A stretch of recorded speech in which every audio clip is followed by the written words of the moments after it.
చూడండి, మా ఇంటి దగ్గర ఒక చెట్టు కూడా పడిపోయింది. చెట్టు ఎలా పడిందో చూడండి. చాలా పెద్ద చెట్టే విరిగిపోయింది.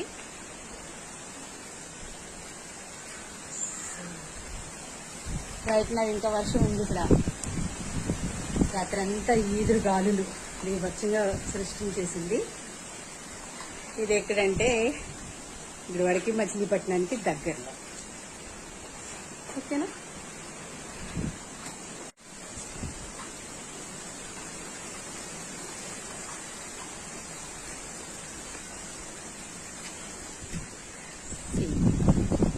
ఇక్కడ కూడా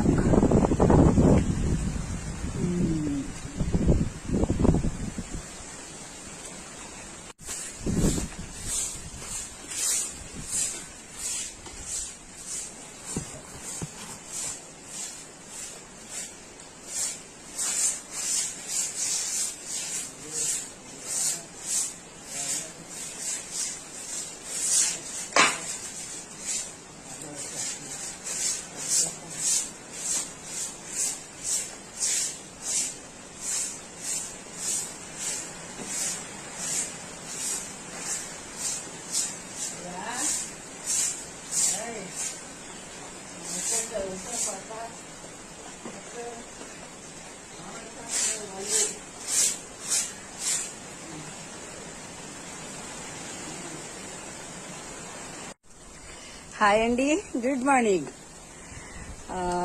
చూడండి, తుఫాను బీభత్సం చేసింది గాలి వల్ల.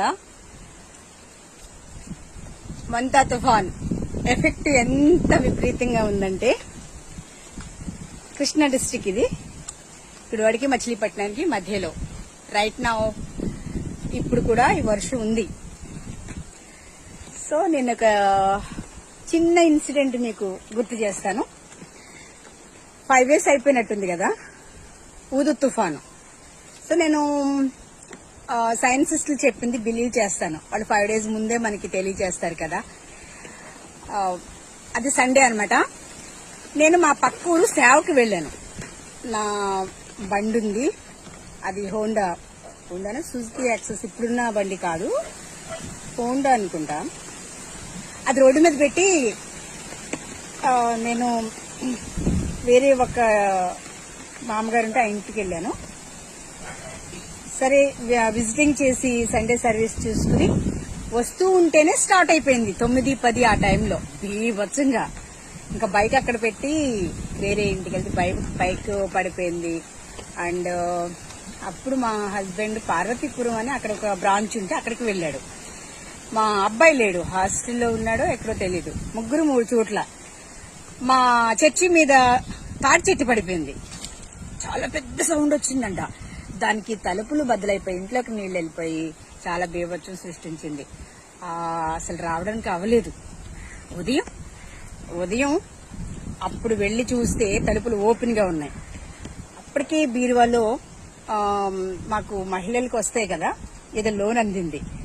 టెన్షన్ పడిపోయాను పోయినాయేమోనని, కానీ పోలేదు. ఎవరు ఇంటికి రాలేదు. సో ఎవరో రాసుకుని వెళ్ళారు, కానీ డబ్బులు కూడా ఇవ్వలేదు ప్రభుత్వం. అండ్ ఎందుకు చెప్తున్నానంటే, చాలా మందికి మేము స్ట్రాంగ్ గా తీసాం, పునాది ఫౌండేషన్ అది స్ట్రాంగ్ గా ఉంటది కాబట్టి ఏం కాలేదు.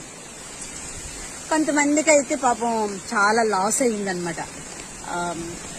తిరిగి పడిపోవడం, పూర్తిగా స్మాష్ అయిన సందర్భాలు కూడా ఉన్నాయి. నేలను కూర్చోబడిన చర్చెస్ కూడా ఉండే అనమాట. సో అది చూడండి, ఇప్పుడు కూడా గాలి వల్ల అమ్మో వెళ్ళిపోతుంది.